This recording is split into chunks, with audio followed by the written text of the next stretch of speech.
to the official phone number that has been shared in the past, 080-220-20122. 080-220-20122. That's our official number for distribution of the materials when on the program, when we have them ready. So the official phone number that has been shared in the past, 080-220-20122. 080-220-20122.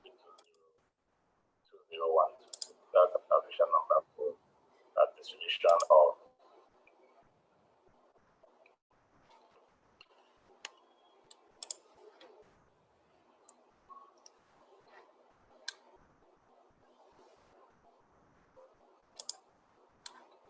So today's class is about facility management technology. I'm going to be looking at facility management technology from the standpoint of, I'm going to be giving two categories of FM technology. I'm going to be talking about FM technology from the standpoint of processes, technology for managing FM processes and managing our operations.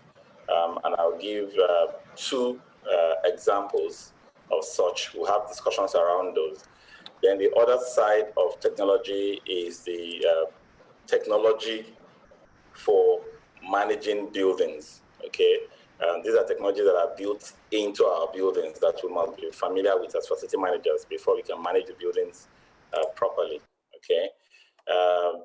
Facility management and technology is more like the bringing together of information technology and facility management. First thing to learn is the fact that facility managers deal with a lot of processes. We deal with a lot of, we manage people, we manage property, and we use technology to integrate all of this, mainly because, one, we actually have a lot of data points in our operations, all the way from our strategic planning down to our day-to-day operations. We gather a lot of data from the process of defining user requirements to specifying and creating contracts for delivering the services, all the way to the operations and maintenance process, where we also gather data on how we are meeting customer requirements in terms of gap analysis. All of this data are used for decision making across all the entire life cycle of our management of our buildings and facilities. The whole essence of technology is not to structurally change what we do or how we do it, but to give us greater efficiencies and improved effectiveness in the way we do the work that we deliver.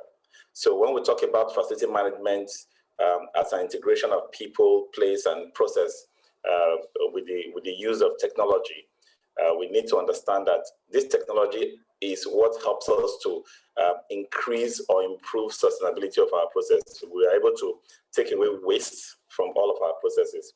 We're able to save costs. We're able to be more concerned about the welfare of people because we now are more able to use the data that we accumulate or gather to meet the needs specifically.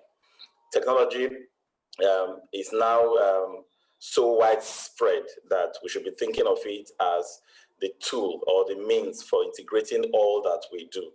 Everything from our asset management, where we want to know all the assets we have, what condition they are in, what we have done about them in terms of repairs and maintenance, their useful life in terms of their life cycle stage of management.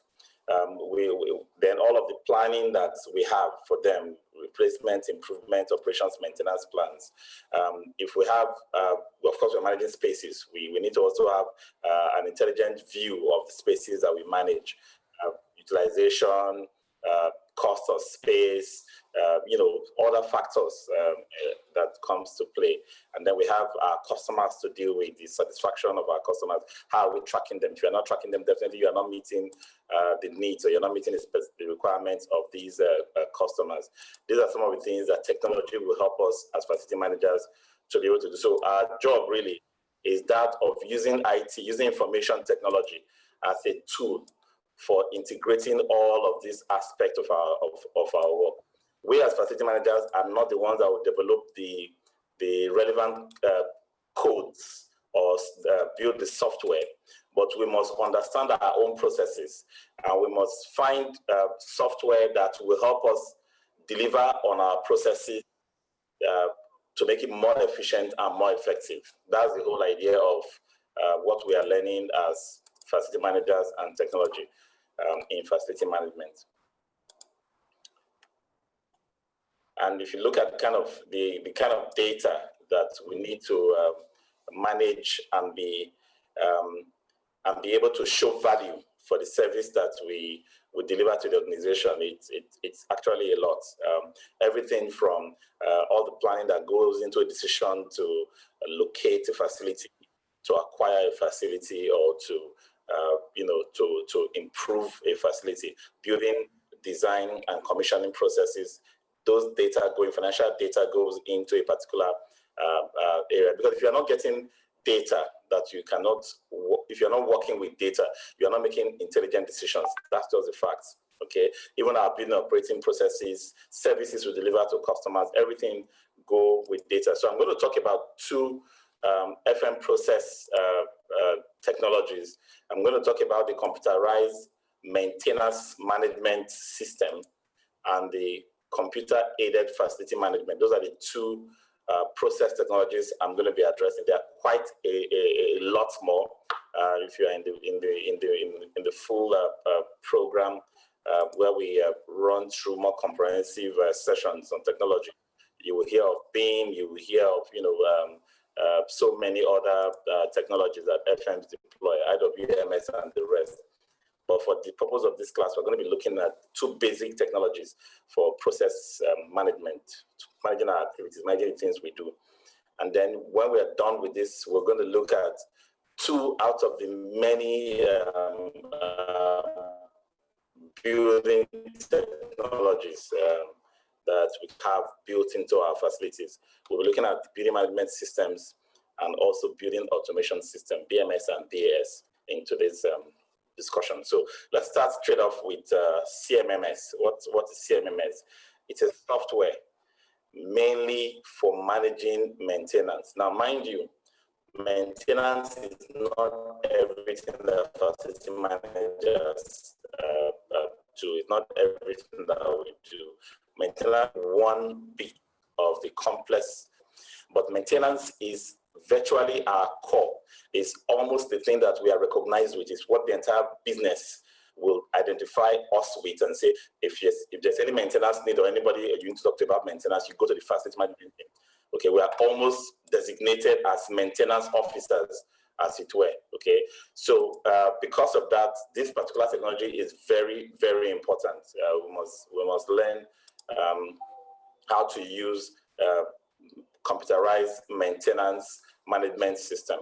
And it's actually a system that helps us transition our maintenance program from Excel into a computer software. When you have a maintenance program in Excel, what you basically have is a spreadsheet that starts with a record, a baseline record of all your assets.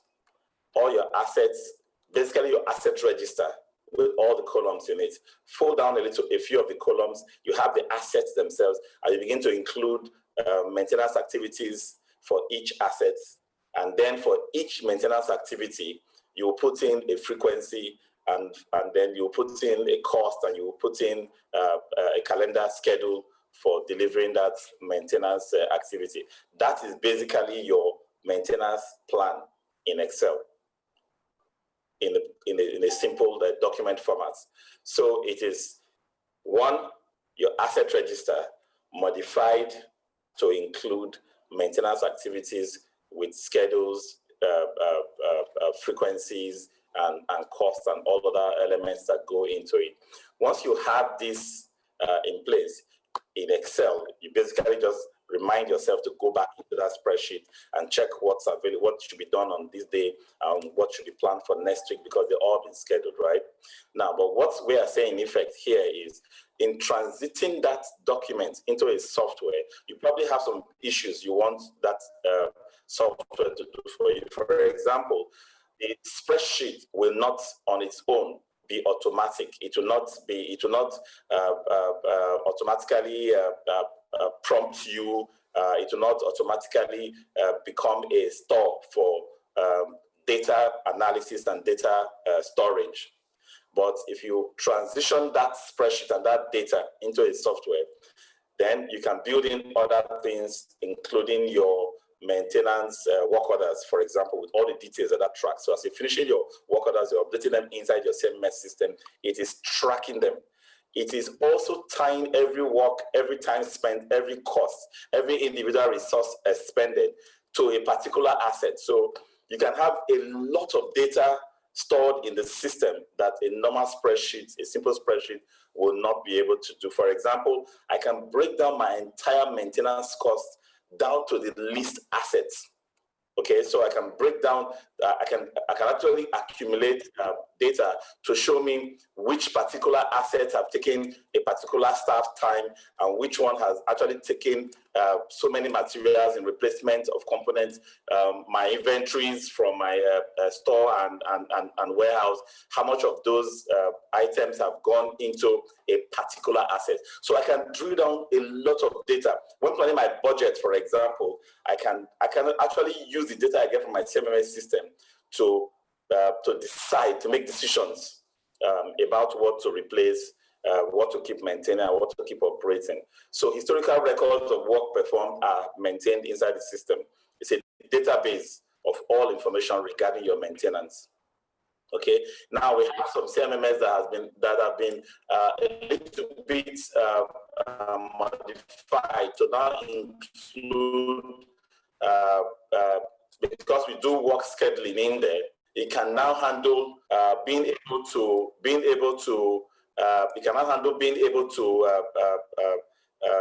do requisitions. For example, you want to do bidding between vendors.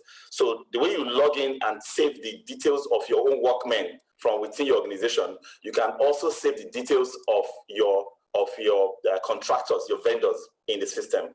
So for jobs that you're not going to handle internally, you can actually bid those jobs out to vendors within your CMMS system.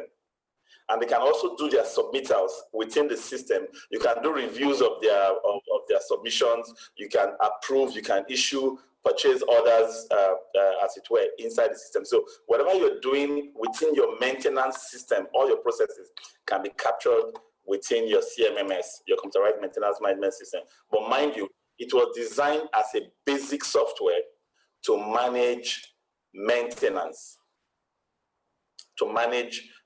That's its pure function. Okay.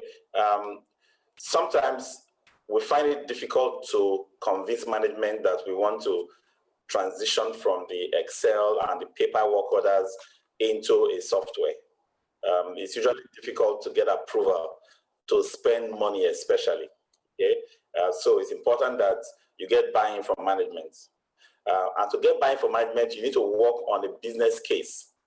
A business case is what helps you to communicate the value, the extra outputs or performance you hope to achieve by investing in a computerized maintenance management system.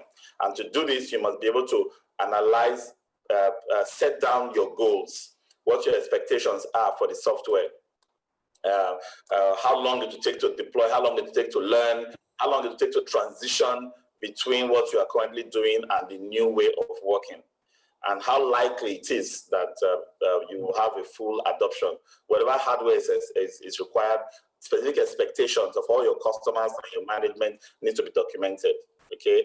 And then you cannot go about looking for software until you know the assets that you have. So when I talk to facility managers and say, go and do your asset register, and make sure your asset register is always updated on an ongoing basis. It's a dashboard that you wake up to every day and you shut down with every day. If you don't have that asset register already captured, detailed, verified, validated for every line items, you are not even ready at any point to start moving towards a CMMS. Many of us have assets for PPM only. Some have assets for other types of assets, but they have asset register for furniture, asset register for this, asset register for that in their various lists. What we advocate or what we preach or teach is that you have a comprehensive asset register that captures all types of assets. It captures all types of assets that you have in the organization. That way, you have a full command of your asset, because it is that asset register you are going to use to form your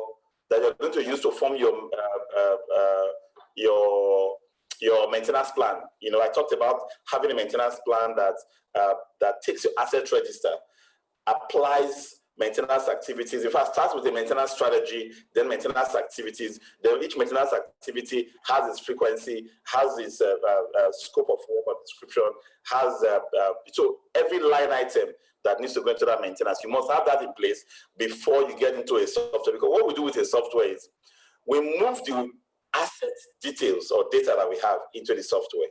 We move all our maintenance programs into the software. All the processes for delivering on maintenance, we move them into the software. The only reason we are getting the software is because we want to automate those processes.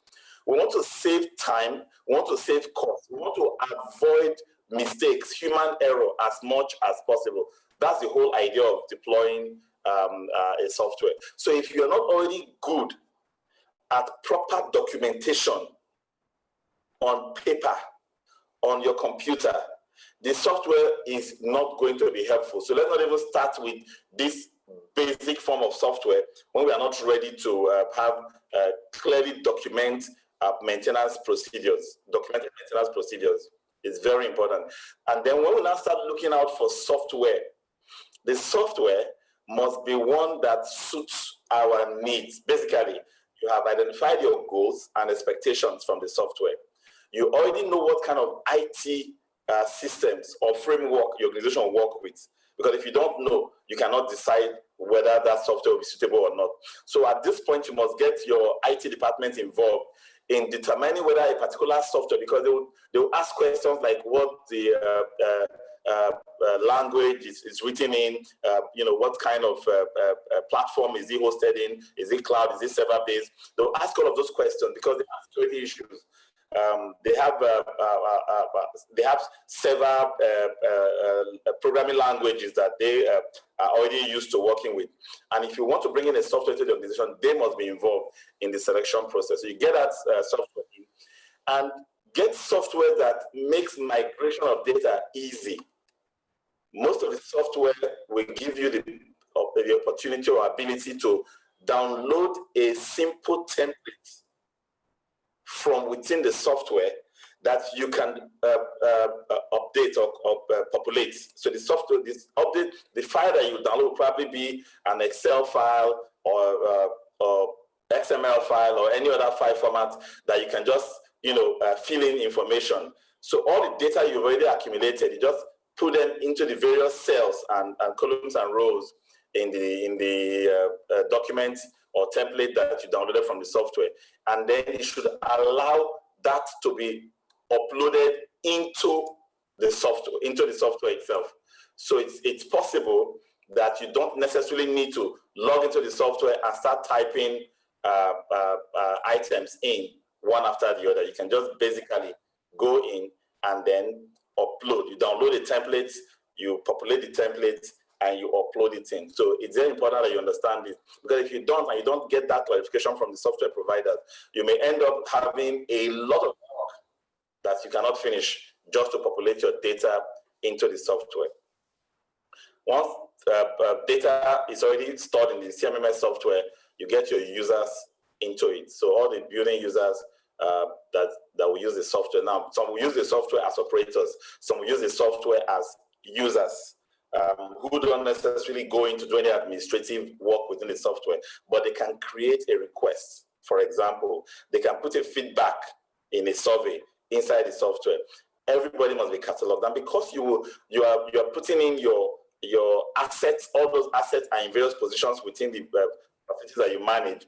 Your facility or your building space automatically is a feature of your CMMS software, because if you're identifying an air conditioner, a generator, whatever asset you are identifying within the software, the location of that asset within that building will also be indicated.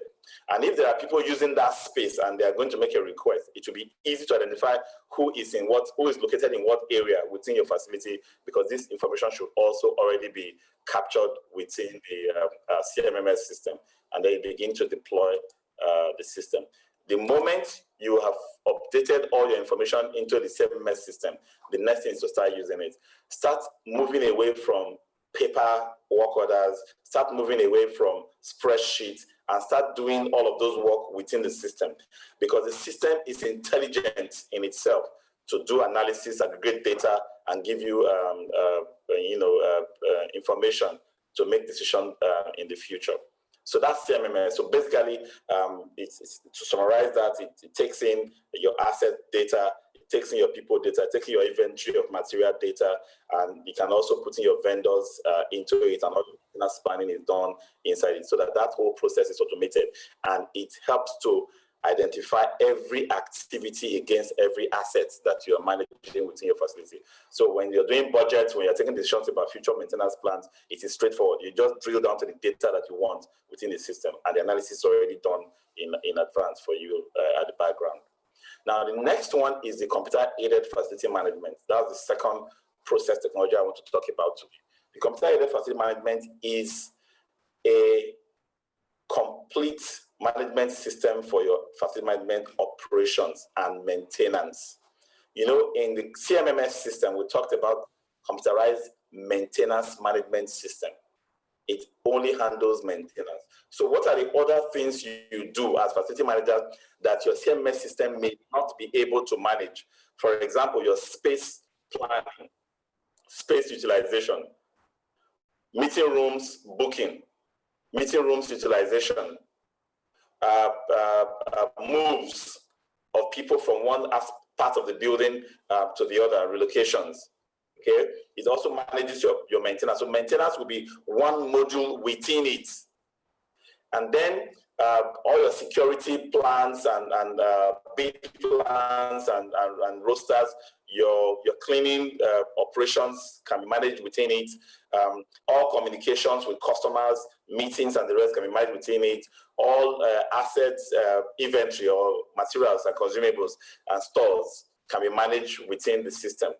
It can help you generate extensive reporting of FM operations beyond maintenance. Even your staff planning can be done within the system. All of your performance appraisal issues, everything that has to do with your staff plans and activities, people in your organization can also be captured within the system. So it's a very comprehensive system compared to the CMMS. Okay, CMMS is basic. CMMS is purely for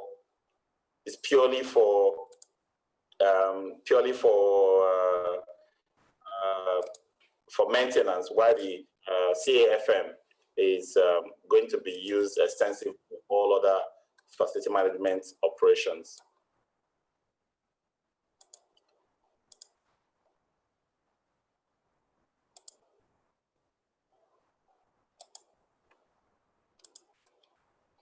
So what are some of the benefits for deploying the computer-aided facility management system? Apart from the fact that, of course, we know that to have a CAFM system is going to be a bit more expensive than the CMMS system. And not everybody should start out trying to deploy a CAFM system, because the CMMS is basic, it's easier to manage, it's easier to start out with, and you can actually gain some kind of opportunity to learn how to use the software, be able to move into a computer management system with a CMMS system. By the time you begin to look at the CAFM system, you are looking at a broader range of services. You are looking at more long-term planning for your facilities. And so all your strategic planning will be aided because you have more comprehensive information. Space and inventory will be taken care of. You can forecast space, looking at trends. You can reduce moving and relocation costs. as well as actual moving people around, because you have visibility. Because usually what you have in the CAFM system is a space plan that gives you a complete layout of all your spaces, and you can have people placed within those spaces, and then take decisions about who is where, which particular spaces are being utilized more efficiently than others within the organization. And then, of course, it helps you improve your operational efficiencies. What are we talking about here? It's about your processes. Your processes are now more visible. Step-by-step way of doing things within the organization is now more visible, because those processes are going to be written into the software. For example, if you usually take a particular purchase requisition and go somewhere to get approval, and it's signed off after a review, and it goes somewhere to have materials report, and it's signed off from there, signed over to a particular taking from, this is how we do it, step 1, step 2, step 3. And that is now converted into a process flow within the software. So instead of taking that paper to that next office for them to review and then sign on it and have you take it to another office, it should just be a pop-up in the next computer for the next stage. Once I click submit, the next person gets a pop-up. Once the person says, I've reviewed, I've submitted, the process goes to the next person to act on. So basically, the entire workflow of what you would typically move from desk to desk is now taken straight up into a digital system. So your planning is improved. You are now more focused. You are now able to save a lot of time, improve efficiency, and then there will be better reporting. For example, how did something go wrong? For example, you can tell how long it stayed on somebody's desk. If I submitted today, it starts counting, the second starts counting against the next person whose pop-up it is. So if you don't know how to quickly review and submit so that it goes to the next person on the system, if it hangs on your desk, it becomes obvious. It's unlike now where you put a paper to somebody's desk, the person works on it halfway, drops it somewhere, picks up again after a week, and something can actually go wrong. In the system, there will be a trail of all activities, and then everything you do is reported back in the system. It aggregates, accumulates, creates analysis and a dashboard of this reporting, makes it easy to see exactly what's happening in your facilities. Now, the assets and systems and services that must be running as critical systems in the organization, you can actually track and see that they're actually running in a CAFM system because you have all the data built into it. Existing processes will become more efficient and streamlined. So you can actually see where you have inefficiencies in your processes, and then you streamline them. And then, of course, that also adds value to safety and environmental planning, as well as improvement in emergency preparedness and business continuity. And then you have, in a way, you are beginning to standardize data across the organization, because once you deploy a software for facility management, the finance team, they fund most facility management activities. So there will be certain integration required to give them access to data, or give them opportunity to also impute. For example, the procurement guys who probably run through a particular bid process, a winner, award, and schedule of payments. All of those things should be planned so that the data can go back into the CAFM system, so that the FM, will have information on how your budget is running for the various aspects of your facilities, and also you get a lot of the information you need to plan for future expenses. Talking about CAFM implementation, if we deploy a computer-aided facility management system, it is supposed to help us succeed, supposed to help us win in the work that we do. But a lot of time there is what I would call poor deployment strategy. Many people think that what you do when you want to get a software is to go and buy a software. Buying the software is not, in fact, it's actually the smallest aspect of the work that you do. Okay, the quality and skill set of those involved in implementation and ongoing administration is key. Okay, so and that's why I don't recommend anybody going to say, "Oh, I need software. We need software now." You must first of all write down your goals and objectives. What are the things we want to achieve with the software? How will this software help improve our work? Okay, that's a needs analysis, and then you begin to look at the various softwares and take down their system specifications. You are not trying to change your processes. It is the software that must match your processes, and that's very significant learning for us, because if you go ahead and make a huge investment, the software vendors are happy to sell to you. And when they sell to you, whether you are enjoying it or you're getting benefit from it or not, it's really not their business per se. So they may not be that, they will not be able to stay with you the whole way to ensure that you get value from it because you've paid. So there are now new models for software acquisition. You get an FM consultant who understands FM and understands the software that you are trying to get. This FM consultant is able to provide you with flexible contracts strategy, where you may not have to pay a full licensing fee. You may pay a subscription for a monthly or quarterly or annual access fee. With using software as a service, cloud-based solutions, such that if you're not getting value, the consultant doesn't get anything back on its own in terms of fees or payments, and the software companies don't get paid if you're not getting anything from it. So you may use that as a soft landing into the software deployment phase, so you don't get burnt with a heavy investment. I've seen investments of hundreds of thousands and hundreds of millions in Nigeria, and very, very few organizations actually have fully functional software. I've seen a few organizations deploy software for CAFM, computer-aided facility management, and they're only using the maintenance module. Even the maintenance module is not being used 100%. They're only using it to track work orders, costs, time, resources expended in each of those work orders are not even imputed in the system for proper analysis and used in future budgeting and planning. So you see, you pay for so much and you get very little out of it. And the problem is with the way they were deployed. So we're going to look at a few of the challenges inherent in software, especially CAFM deployment as part of this class this evening. First, maintenance budgets are usually where your software cost comes out of, okay? So your maintenance budget has to be so much to be able to think about squeezing a small part of it to pay for computer-aided facility management. And that's why your goals must be very clear, your business case must be very clear. It must show that this amount that's coming out of a maintenance budget is not going to be an expense in the long run. It's going to be something that brings value, that saves itself back within a specified period of time, okay? The second challenge that you're going to have is resource constraint. Now, you may not necessarily have problem with the number of workers in terms of resources, but you may have issues with people not having the technology savviness.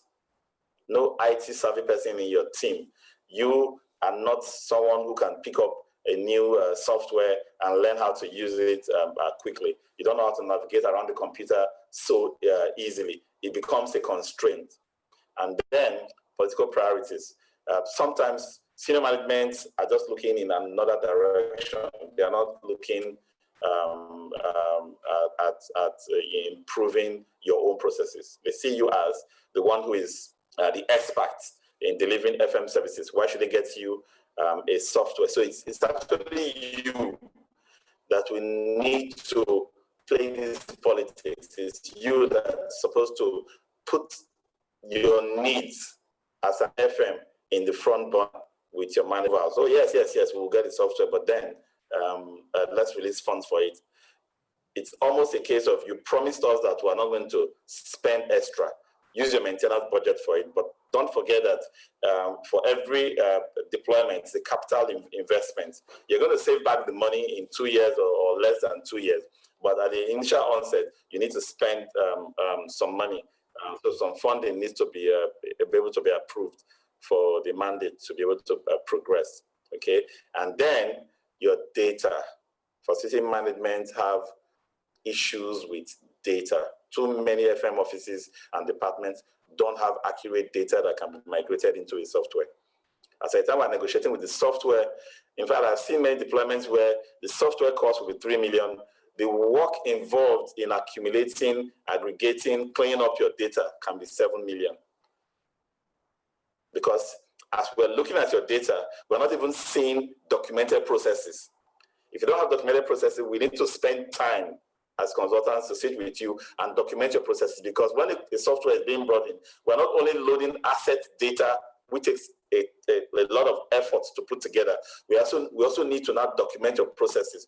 See your processes on paper. Say that we like it. This is how it works. This is the kind of SLAs we should put on every activity in the system. And then we now load those processes with their SLAs into the system, automate that process. That's basically what we are trying to do. And then sometimes you have organizational stovepipe issues where you have IT department having their own budget and their own priorities, FM department having their own budget and their own priorities, and they don't seem to see eye to eye. They don't seem to have a convergence of purpose, therefore creating issues, because the FM cannot on its own deploy any software. The IT must be carried along. So if they're not working together as a team, that can become a big issue. Challenge for facility managers is to overcome these obstacles by utilizing the resources available and convincing leadership that efficiencies and cost savings can be achieved with investments in technology, such as a well-planned CAFM system. The business case, how to write that business case, is a very important knowledge for FMs to have, to be able to convince management. Because it's not enough to say, I have a good idea. I have a good idea and management understands that I have a good idea. No, you need to communicate this good idea objectively, using the kind of numbers and the kind of language that management understands. That's the only way your good idea will be acceptable to management eventually, or be given approval for you to go and implement. Okay, so those are important lessons we need to learn. So let's go to the building technology themselves, the building management technology. The first one I'm talking about is the building management system. It's a control system. It's used principally for monitoring of your mechanical, electrical, electromechanical services in a facility. Okay, it's usually installed using sensors. Sensors are attached to your HVAC system, your lighting system, your sewage plant, your water treatment plant, fire hydrant lines. All of these sensors are now connected to a central control system, a software. What this software does is to receive signals from each of these assets that you have, telling it information about operating parameters. Okay, so everything from temperature to oxygen level to CO2 level to diesel level, water level, oil level, all kinds of sensors.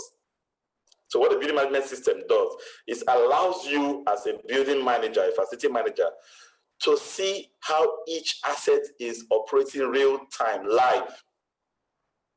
Now, because you understand the kind of the standard operating parameters for each of the assets, mechanical, electrical, electromechanical assets you have in your facilities, you already have certain upper and lower control limits set. So with your BMS, you can see whatever parameter is going out of range. For example, if CO2 level should not be above a certain volume in a space, for example, what should happen if it is going way above? People start having nausea and start feeling faint in that environment because the oxygen level will be too low. Now, the thing to do at that point, if you knew that the oxygen level is low, is to allow natural air in, fresh air from outside. But of course, you're using a central air conditioning system, a ventilation system that controls that space. Now, what the BMS will tell you is the oxygen level is too low, this CO2 level is too high. Therefore, open a certain vent to allow fresh air into the building. So a BMS basically monitors, analyzes, and gives you suggestions to go and act to improve operating conditions of your assets. Some assets will require repairs. Some will require other types of intervention. You get the information that helps you know the current condition, operating condition of that asset. That's what a BMS does. So it gives you visibility. It's more like a command and control center, just that it does not do anything automatically. It gives you the information to take decisions with. That's basically what it does. Controls your heating and cooling by managing a system that distributes air throughout the building. Monitor the level of human-generated CO2, mixing outside air and waste air to increase the amount of oxygen while minimizing heating and cooling losses. Also does the same thing for lighting. If you have occupancy sensors, also as part of your BMS system, it will let you know where lights are on and people are not in those spaces, so you can switch off those lights. Okay, so all of those controls, you can take them at floor levels, individual room levels. It can help you know when a particular equipment is going to fail, because it will start reading or working outside its operating parameters. Temperatures will probably be going higher than the required or upper specified limits for its operating temperature. If that is happening, what does it do? It gives you a trigger, it gives you a red alert for you to go and take action to reduce that error. And because of that, you have less breakdown. Because of that, you have greater efficiency. You have improved comfort for your building users. Everything is working like clockwork, because you are seeing things as they are happening. And you have fewer staff running around the whole place, being called for one failure or the other. And that's one of the things that it does. Saves you cost, saves you money, and it makes information available on how all your assets are working. And your facilities team can be able to work with more confidence, because they're not going to check something that they already have the data in front of them in the screen that they're monitoring in the control room. And your occupants will be more satisfied. Of course, that's your major goal in deploying a BMS. The next system we're going to look at is called the Building Automation System, the BAS. The BAS is actually an advancement on the BMS. The BMS does not have automation. It helps you monitor and can help you control, but you perform the controlling action. Whereas a BAS system will not only monitor and control, will automatically take certain intelligent actions on your behalf. So what are we saying here? If a BMS tells me that there's nobody in a certain floor and lights are on, I know what to do. I'll push certain buttons and I'll control the lights in those spaces to go off, right?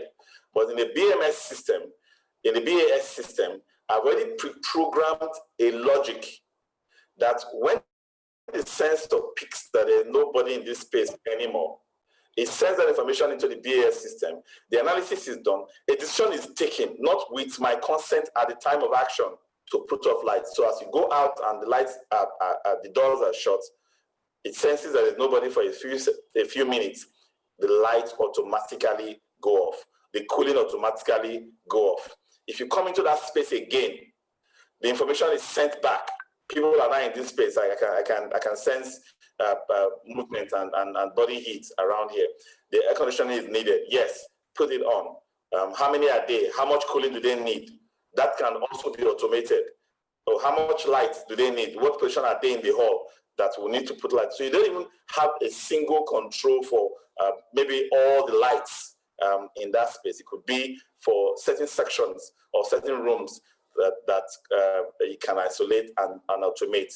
Okay, so that's what a BAS does. It's centralized, interlinked networks of hardware and software, which monitor and control the building environment. And that's why we call any building that has a BAS installed a smart building or an intelligent building. It's very different from buildings that have BMS installed. When you have BMS installed, it is not smart, it is not intelligent. It monitors, it analyzes, and feeds information back to you to take action. But in the BAS system, it does that automatically. It takes those action on its own on the building. And more buildings are beginning to have BAS installed, mainly because of the rate at which prices have been coming down for sensors and analytics solutions, analytics softwares and cloud servers, where these data are installed, because many of the devices and assets that we procure today have the capability of being IP enabled. They are able to have their own internet protocol. They have their own internet ID that with a data connection can actually send information into the cloud, into a software that can take decisions and act. Because what basically is happening here is that data comes in to show the operating condition, operating parameters. That data is analyzed in a central software that could be in a hardware in your site or in the cloud that's stored in a server remotely. And then an action is instigated that also sends information to another controller on site to take action. For example, the light sensor being told to go off, or the light controls being told to go off, because the occupancy sensor has sent information into the BAS central analytics software to say nobody's here anymore. That software sends information to the light controllers to say go off, sends information to the air conditioning controllers to say go off. And that go off is an actual action that would have been handled by a human operator if you were using a BMS system. Can save a lot of money, a lot of costs is saved by using a BAS system. Environmental impact is huge, because just savings from energy alone, they improve comfort, improve security because of extensive remote monitoring that we can achieve with these systems now. Building maintenance is simplified. In fact, it's automated with a BAS system. Okay, and the operators don't need to be running around. They have real-time status updates. They have access to information. It saves time and resources to manage a BAS system. So all of the lighting is managed in here. All of the various components within your building, your equipment, they are now integrated, interconnected. Okay, and then all of the air controls, air conditioning, the running time and the control, fire controls, fire prevention, security issues, all kinds of things, access control cannot be integrated into a BAS system and can be done automatically. Again, point of note, your strategy should make your IT and software deployment serve you, not you serve the software. Don't change your process because of software. Look at the processes, document them, change them to make them more effective already before you find a software that can work with it. Okay. Why do IT initiatives fail? Why do we have issues with execution of software and technology deployment in FM? Poor planning and execution. The team that's planning it is usually just the FM. The FM should not be the only person planning technology. There must be input from other members of the team. IT should be spearheading this process, while the FM is actually leading it or initiating it. You have accounts or finance, you have guys from procurement, you have guys from HRO who are concerned about worker productivity and the impact of this software. You have people from the unions who are thinking about who's going to be fired now that this software is going to be deployed. Because if you don't carry these people along, what's going to happen is that they will have other motives or other agendas, and they'll be suspicious of why you are deploying the software, and they may begin to shoot it down. Team members must be passionate about quality improvement. They must be committed to open communication so that they can express themselves on whatever concerns they are having, so that the hidden agenda will not destroy the software you are trying to deploy. They must be well respected in the organization. So what this means is that people who are spearheading such a change or innovation in the organization should be people that others listen to, and they also understand the benefit of FM technology. They'll be able to make decisions to improve your processes within your facility. And then they must be willing to work together. For you as an FM, Start by clarifying the roles and responsibilities of every team member as you bring them together into this process. And then you look out for software. You must have finished your internal work first. Spend a lot of time doing your internal work to gather your data, put together a team, establish the need, write down your goals and objectives before you start looking out for potential softwares.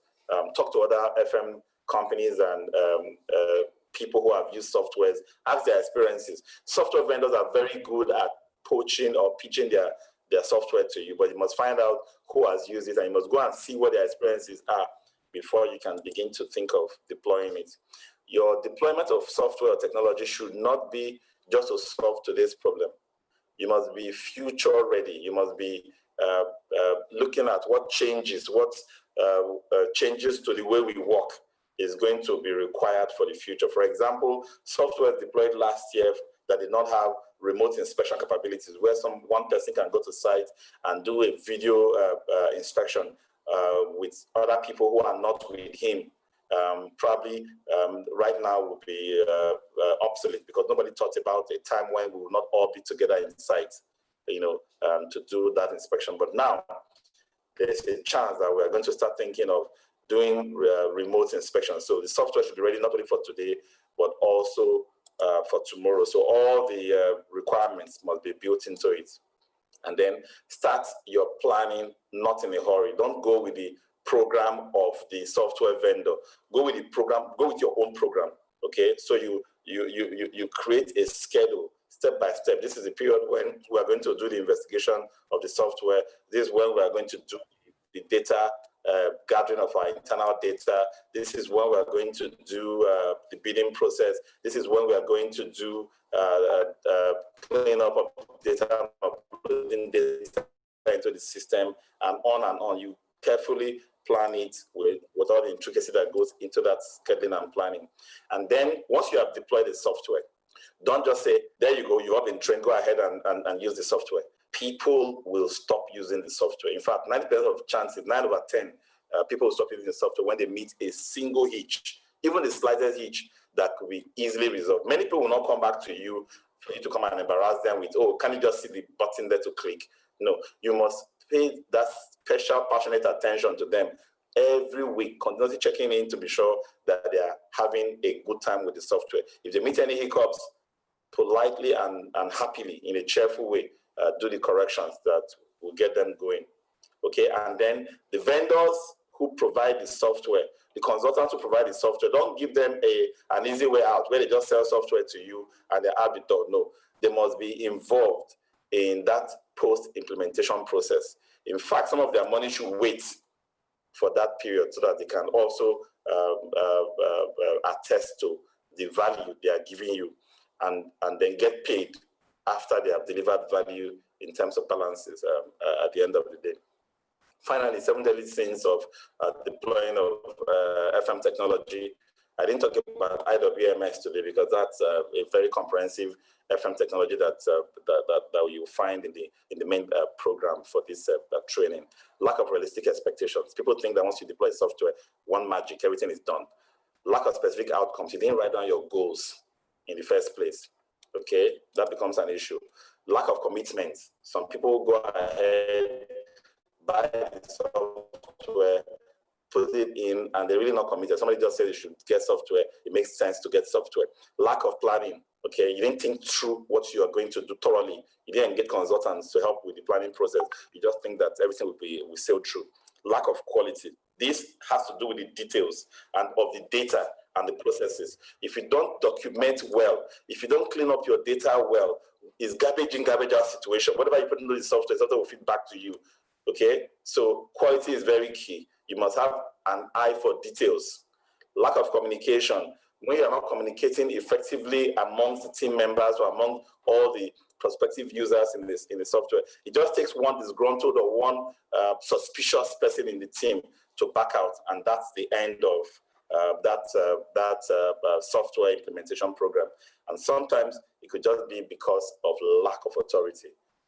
You're so smart, you've come up with a good idea, but you don't have the authority to implement it. You don't have enough political clout within the organization to push it through. It is dead on arrival. Okay, you can get to a certain point, and all the "I like you, let's do it" may just be out of the way when somebody who has authority either loses interest or is no longer around. Okay. Okay, so that's the tip of the iceberg in FM technology. If you have not been able to sign up for the FM Mastercraft Diploma that started this month, early in June, prepare yourself for the September 8th resumption for Class 10. Class 9 would have finished their program, and Class 10 will be starting in September 8th. What we have done is make life easy for everybody. Flexible payments. People are paying as little as 50,000 a month, and they're in the program so that they can, and then within 2 or 3 classes, they're already seeing the value, and they're already writing praises and seeing changes in their work. Many are already getting promotions within weeks of being in the program. So this is a real career changing opportunity for everybody who have any interest in facility management. Do not take it for granted. Don't say I've been practicing FM for 10 years or for 5 years and I should know what I'm doing. These young FMers who are coming in with the FM diploma are going to trance you in this industry so badly, you will not know what it is, because they are learning the secrets of what makes the top 1% of FM in the world to be who they are and what they have been able to deliver. So we should be very, very conscious of the kind of impact that this training will have in our career, not to take it for granted. I have CEOs who come into the program with their employees. The employees have been begging to be trained. Please take me to this training. I want to do this training. And then by the time the employees is finally signed up for the training, the CEO goes on one session and says, you know what, I want to be in this training. I don't want to come out not knowing what you know. By the end, you are done with this training. And they're all writing different testimonies or testimonials about what their experiences have been. And we have only done, I think, 7 or 8 classes out of 35 or 34. So it's a huge career leap for those who are in the program. For those who are not able to do a comprehensive 3 months classroom program followed by 6 FM projects, you can take our short courses. We have short courses. FM operations, a 3 days program, costs 115,000 naira. FM maintenance is a 2 days program, typically for maintenance crews, electrical, plumbing, mechanical services in buildings. That costs about 125,000 and it takes 2 days. And then we have the Facility Management Business Masterclass for strategy. It contains all of the FM strategy, contains all of the superior knowledge for planning, long-term planning and human resource management in facility management, including financial, financial management practice and skills. That comes up in the masterclass and the FM strategy class. You can take any of those. We're running them between the 13th and the 17th of July, and between so it's going to run for a week in July, that's 13th to 17th. We have 13 to 15 for the FMO and FMM, and 15 to 17 for the FM masterclass. Then in August, we have another round running from the 17th to 21st. So if you are not able to take the comprehensive program, take this short 2 days, 3 days, full days program and make a difference to your career. Just go to Max-Migold.com and click on the training tab, and you will get more details on this. For those of you who have been following this series since January, I'll ask you to do us a favor. Go to our Google My Business page online on Google, and please write us a review. Let the world know what you have been able to get through this series of training you have received for free. Okay, connect with me on LinkedIn. Follow Max-Migold on LinkedIn and Facebook. We have a facility management training group, training and services group on Facebook. Just go to Max-Migold company page on Facebook, and you go to join that group for updates and more information, job opportunities. Join our Telegram group. Many of you are already in our Telegram group, facility management training group. Join that group. We put in vacancies there regularly. We put in new learning. We put resources that are free into that group. You can take advantage of that. I also encourage you to not despise the need to have certificates with your training. So we're not providing free certificates with the free training. You will learn skills as you improve in your skills. You want to upgrade your careers. You want to get promotions. You want to change jobs. You will need to be able to show training certificates. Max-Migold today in Nigeria has certificates that is respected by employers. Even when we used to do the free training one-day class and we issue certificates for those who wanted certificates for those free classes, employers have contacted us to verify those certificates and give people jobs based on those. Everybody that has taken a Mastercard diploma in the last 3-4 years have either changed jobs or gotten promotions at least once or twice in 3 years, just because they were in the program. Somebody in the program in our first class was in her 7th class when she got a job as the head of FM in a merchant bank in Nigeria. And that's the kind of testimonies we have, because people who don't come to class don't know what they are missing. Only 1 or 2 classes in the FM diploma, you'll be shocked what your career has been missing all along. So thank you very much. I'm going to give you an opportunity to ask questions now. I'm just going to allow those who raise their hands up, because if you raise your hand up on Zoom, I will give you the right to unmute yourself, and then you can ask your questions or make your comments about the class that we have just finished on FM technology, about our training programs and training packages, about any questions you have about your career in facility management. Okay, so we're going to make it an open mic for about 10 minutes. I have Marvin. Marvin, please go ahead and ask your question. Yeah, hello. Hello, everyone. Hello, sir. Yes, I would like to thank you for this training.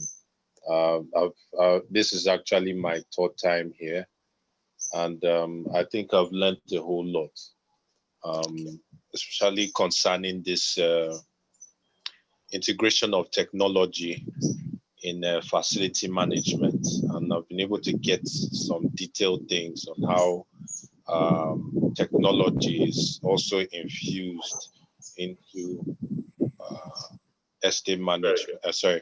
Facility management. Very good. And yeah, so they're very good. And what you put in, you gave towards different management systems, and each management systems where each one had its own advancement.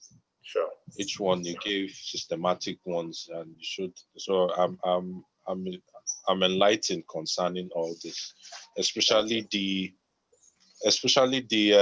building automation system. Very good. Which is very, very good. So. Excellent. Thank you so much, Marvin. You're welcome. Yes. Okay. Thank you. So, Oliver, please take the mic. Yeah, you can unmute yourself now. Yeah. Yeah, can you hear me? Yes, I hear you now. Please go ahead. Oh, thank you so much, Paul. It's wonderful listening to you all the time. My question is this. The programs that we're running, of course, because of the pandemic, I used to know that most of them are physical classes. Are they now on virtual, or are they still physical classes? Okay, the current class we're running now is 100% virtual. We have about 30 candidates, 30 students in that class, and they all dress up, sit up, get into class in their own offices and in their homes. So we are all on video. It's 100% virtual. But the one we're going to do from September 8th is going to be hybrid. We're going to allow anybody who wants to be coming to classes to register for physical appearance in class. Anybody who wants to register to stay at his own location to register for it. You know, we've been doing hybrid since 2017. So the pandemic did not quite affect our training because we have all the technology to run live classes and be as if we're all together. So it's going to be hybrid from September. But the one we're running right now is 100% virtual. I'm also getting indication that from those who are registering for the September one, that we're probably going to get 90% wanting to stay on virtual because it's so sweet and so clear and so easy. Yeah, thank you so much. Thank you so much. My last question is on this FM technology. I came in late. I remember there was a number you're mentioning to enable us get the slides. Okay. And I didn't get the number right. Let me give you the number again. 080. Yep. 220. Yep. 20. Yep. 122. Okay. Thank you so much. I'll get across, sir. Thank you so much. All right, sir. Thank you. Okay, I'm going to have Sulaiman ask your question now. Okay, good evening, Mr. Paul. Good evening. Thank you very much for this lecture. What I have is more or less like a comment. Currently, I use a CMMS as part of my work as a facility person. I want to give like a testimony of how it has made the job so easy for me. I'll just give few instances. Number one, it allows me to track a particular equipment. For example, I pick an AC in an office, so I can do a filter such that it tells me how many times I have changed capacitor on a particular AC. Secondly, it tells you, okay, something just happened, I think about 2 days ago. I got a complaint that the AC is not working. And I was just like, but I think, I was still thinking that I think I just repaired this AC of recent. So I went back to the software and I realized that we actually fixed this AC as at the time we were shutting down for the pandemic. And it is as good as nobody has used the AC. And the compressor that we replaced got burnt.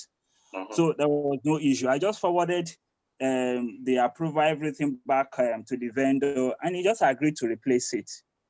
Because there was, he just told it, there's no problem. He has actually replaced it. Fantastic. And it could have cost you money if you didn't know. Sorry? It should have cost you extra money, isn't it? Exactly. So the software allow me to track what I'm doing. Also, there is this thing of everybody has Zoom. I have reported to facility. So there is this thing of every staff must make their request through the software. Exactly. So if you have reported to the facility, just tell me the date. I'll go back and do a filter check if you have actually reported to the facility. Very you understand? So if you have not reported, you have not reported. Then it personally gives me a kind of reminder. By the time I go back and realize these are all the outstanding jobs I have not closed. You get me? So on the whole sum, the facility, so the software allow me to have a summary at disposal, everything I'm doing in a whole. You understand? So I think it's something very, very good, and it saves a lot of time. So I want to say thank you again for this beautiful lecture you brought to us this evening. Thank you very much. Thank you. Your comment has been spot on. Thank you, Sulaiman. Thank you so much. All right, so let me take additional. Additional, please ask your question. Okay, good evening, everyone. Good evening. Yes, thank you so much, Mr. Erubami. I really appreciate. This is my first time actually in this lecture, and I've learned so much today. Well, there's still one more for next week. The last one is next week, so please don't miss it. Surely, I won't miss that for sure. Yes. Okay. Yes. I have two questions. Okay. Currently, where I work, we don't use a CMMS software, and I will, from what I've learned today, I would like to implement it. But yes, I've not used any before, but we have a asset register which I've been trying to maintain. It's been a bit tough using Excel to track, and yes, yes. So well, I don't know if there are softwares you can recommend for us, for me. Okay, so we actually represent 2 or 3 softwares. Just send me a message as to any of my numbers, right? And we'll take this discussion up. We actually work with software developers to improve their software, adapt it, make it flexible, and we are the consultants to help you deploy the software when you choose the one that is appropriate for you among the options we have. Okay, so since it's a free class, I'm not advertising the softwares here, but just chat me up and we'll take it up from there. Okay, I'll do that. Then secondly, the facilities, the Mastercraft class. Yes. I'm interested, yes, but I don't know where I can get more information, especially as relating to the cost, the fees. Okay. Okay, yes. just go to Max-Migold.com and then click on the training tab. It is the first course there. We have about 16 courses. The first one is the FM Mastercraft Diploma. The cost actually is $265,000 for tuition after a 7,500 hour registration fee. What we have done is that we've allowed people to start, okay, those who are registered for September 8th now have started paying down little by little towards that September 8th. And if you pay up completely before September 8th, you take out $26,500, which is 10% as a savings for paying up on time. And then every other balance for those who didn't pay up will pay the full money, but 1 month into the class. That's how the schedule works. So we have 3 months, and people have started paying into their training starting in September. So you can take that advantage as well. Go to maxmigold.com, click on the training tab. The first training there is FM Mastercraft Diploma, and then click on register here, and then we'll have your details. Oh, okay. Thank you so much, sir. Thank you. I'll take the last question from Olarewaju. Olarewaju, please ask your question.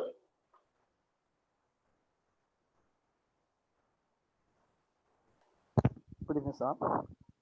Good evening, everyone. Good evening, welcome. Okay, sir. First and foremost, I would like to appreciate Mr. Paul for this wonderful program that you put in place. If I'm correct, I've been on this program maybe from since February, something like that. Maybe I came across this program since February, and I'll be part of the program. This program is really wonderful, very interesting, and it's a kind of an educative program. I must say this, but it's quite unfortunate that this offer you've just given people, I mean, the installment payment option then was not available. So that made me to put in for another program, which the program is not really any FM core. All the modules, all the things they've been teaching us, they are all tinted towards project management. But it's not too late. Probably by God's grace, come next year, I will put in for your program because of the funds. All right, no, but I so much appreciate you for the fund. Then my 2 questions quickly, sir. I have 2 questions. The first one has to do with the issue of deploying this software you just made mention now. Then the first one is BMS and BAS. So for my own angle, based on the fact that I know little about technical, I'm looking at the fact that you need to tell us more on how to resolve the issue of doing some kind of structural changes. Because if they want to deploy this software, based on my own knowledge, if it is not new building, if it is an existing building, I think there will be need for some kind of rewiring, doing some certain things. So please, I would like you to enlighten us more about this, so that people don't run into problem with this. Because going to the manager telling them that you want to do this, and you still want them to get the software. I don't know to tell us how people escape with this. That's one. Then 2, the BAS. I want to know if it is fully automated, no option for doing it manually, because I'm looking at the possibility that there's not a system that is 100% perfect. If in a situation where the thing fails, can somebody come in and do it manually? So I would like to know and answer that question. Okay, let me start from the second one. There are override options in every configuration. Okay, so you can override functionalities in a BAS. Now, for the first one about whether you're going to have to wire and cut through your building to install a BMS or BAS system, sensors have become so small these days, and many of them are now automatically IP enabled, which means you can have a sensor that has either a Wi-Fi access or a GSM access to the internet directly. So if you install that to a device, a chiller or air handling unit or a DB, for example, it will transmit information to the software on the cloud or in the internet. So you don't necessarily need to wire things together nowadays. Okay, there are technologies like LoRa systems, LoRa networks that can also be deployed. Internet of Things is also something that is coming where all devices are going to be IP enabled as well. So for old buildings, yes, you may want to wire if you want to be wire, but really there's really no need now, because even your CCTVs, you don't need to wire anymore. You just put cameras that are IP enabled everywhere. They'll just plug to the wall, like stick on the wall, and then they are recording and storing in cloud or in some devices you set up to store into, all remotely. You don't need to wire anything anymore. On those days are gone. Okay, so Olaiwaju, you have your answer.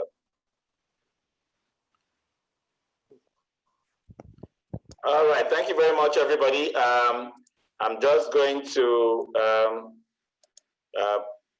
close the class now, allow you to say your goodbyes, and somebody's actually joining the class when we are closing. All right, thanks, guys. I hope to see you in the FM Mastercraft. I hope to see you in next week's class. I hope to see your reviews on our social media pages. I need to see you connected with me on LinkedIn. Feel free to send me messages, ask questions, anything that has to do with your professional careers going forward, okay? I will make out time to mentor everybody that makes themselves available. Thank you so much and have a nice evening. Bye-bye. Good night, Thank you Mr. so much, sir. Really Good night. We appreciate it. Really appreciate it. Thank you, sir. Appreciate it. Thank you very much, sir. Thank you. Bye-bye.